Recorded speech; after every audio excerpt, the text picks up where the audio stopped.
Baik, Assalamualaikum warahmatullahi wabarakatuh. Kami dari kelompok 5, saya sendiri Siti Aminah, kemudian Siva dan Sodi Setiawan akan mempresentasikan mengenai simulasi bisnis keuangan yang terdiri dari proyeksi neraca, rasio keuangan, dan biaya produksi.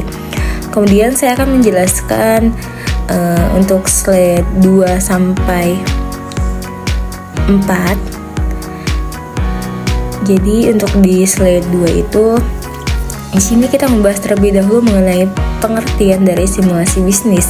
Jadi simulasi bisnis itu merupakan pendekatan model keuangan untuk menganalisis dan memprediksi kondisi usaha, yang dimana ada beberapa manfaat, diantaranya itu menyusun strategi berbasis data, melakukan forecasting, dan meningkatkan keputusan investasi, produksi, dan pendanaan.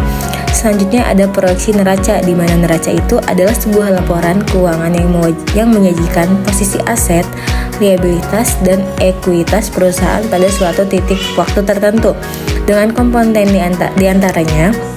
Yang pertama ada aset, yaitu terdiri dari kas, piutang usaha, persediaan, aset tetap seperti tanah, bangunan, dan mesin.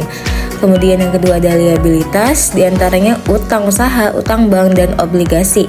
Yang terakhir itu ekuitas, diantaranya modal disetor dan laba ditahan. Lanjut ke slide ketiga, yaitu mengenai langkah penyusunan proyeksi neraca. Yang pertama kita menganalisis terlebih dahulu data historis seperti tinjau laporan tahun sebelumnya. Kemudian yang kedua, tentukan asumsi pertumbuhan seperti penjualan, margin, aset tetap, dan dividen. Yang ketiga, proyeksi laba rugi. Nah, ini tuh digunakan untuk saldo laba ditahan. Yang terakhir, susun neraca proforma, yaitu metode presentasi terhadap penjualan. Nah, di slide keempat ini ada contoh neraca proyeksi. Di sini ada perbandingan proyeksi tahun 2024 dan 2025, di mana kas pada tahun 2024 itu 200, sedangkan di tahun 2025 menjadi 240. Kemudian dari piutang dari 100 menjadi 130, persediaan dari 150 menjadi 180. Kemudian aset tetap di tahun 2024 500, sedangkan di tahun 2025 menjadi 550. Total asetnya itu dari 950 jadi 1100, kemudian utangnya dari 250 menjadi 300, begitupun untuk modal di tahun 2024 700, kemudian di tahun 2025 menjadi 800. Pembahasan selanjutnya akan dilanjutkan oleh saya. Rasio keuangan. Rasio keuangan adalah alat analisis untuk mengevaluasi kinerja dan posisi keuangan perusahaan dengan membandingkan dua atau lebih angka dari laporan keuangan. Tujuan yakni mengidentifikasi tren, yaitu kinerja perusahaan, kemudian membandingkan standar, yakni industri atau kompetitor, kemudian mengevaluasi efisiensi, yaitu operasional dan manajemen. Terakhir ada dasar pengambilan keputusan, investasi, dan kredit. Selanjutnya akan dibahas oleh rekan saya, Syifa. Analisis rasio keuangan, mengukur kemampuan perusahaan. Rasio likuiditas. Yang pertama ada rasio likuiditas, rasio lancar aset lancar atau liabilitas lancar. Rasio cepat aset lancar, persediaan atau liabilitas lancar. Yang kedua ada rasio solvabilitas, rasio utang terhadap ekuitas, total utang atau total ekuitas. Rasio utang terhadap aset, total utang atau total aset. Kemudian ada rasio profitabilitas. Yang pertama ada margin, laba bersih atau penjualan, return of asset, ROA, laba bersih atau total aset.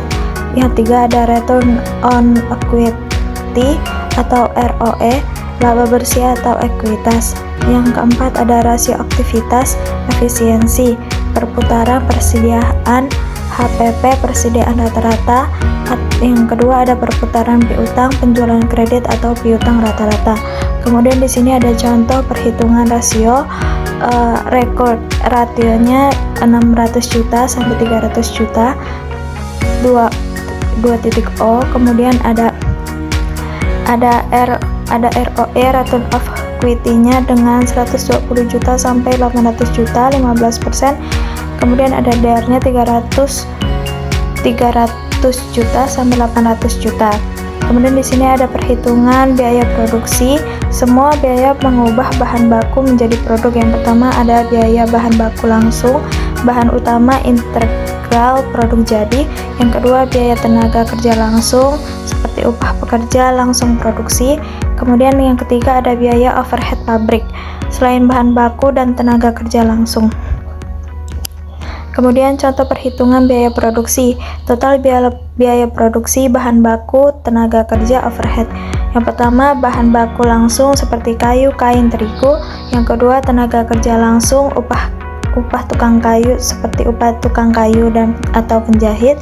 Yang ketiga ada overhead pabrik, sewa listrik, depresiasi atau gaji. Selanjutnya kemudian di sini ada simulasi studi kasus PT XYZ. Perusahaan XYZ memproduksi 1000 unit produk.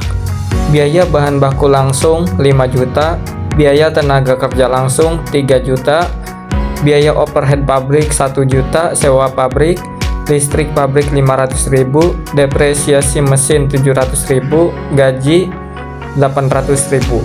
Perhitungan total biaya overhead pabrik 1 juta ditambah 500.000 ditambah 700.000 ditambah 800.000 sama dengan 3 juta. Kemudian total biaya produksi sama dengan 5 juta ditambah 3 juta ditambah 3 juta sama dengan 11 juta. Kemudian biaya produksi per unit 11 juta dibagi 1000 unit sama dengan 11.000 per unit. Selanjutnya yang terakhir di sini ada kesimpulan. Kesimpulan dalam pembahasan ini, simulasi bisnis keuangan adalah alat yang sangat berharga untuk perencanaan dan pengambilan keputusan strategis. Proyeksi neraca memberikan gambaran masa depan posisi keuangan. Analisis rasio keuangan membantu mengevaluasi kinerja dan kesehatan finansial.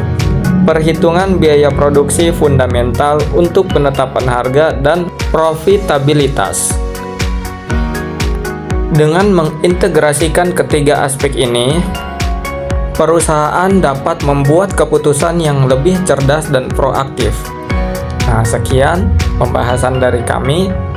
Bila ada yang ingin ditanyakan, silahkan tulis di kolom komentar. Baik, sekian dari presentasi kami. Mohon maaf atas segala kekurangannya. Kami akhiri. Wassalamualaikum warahmatullahi wabarakatuh.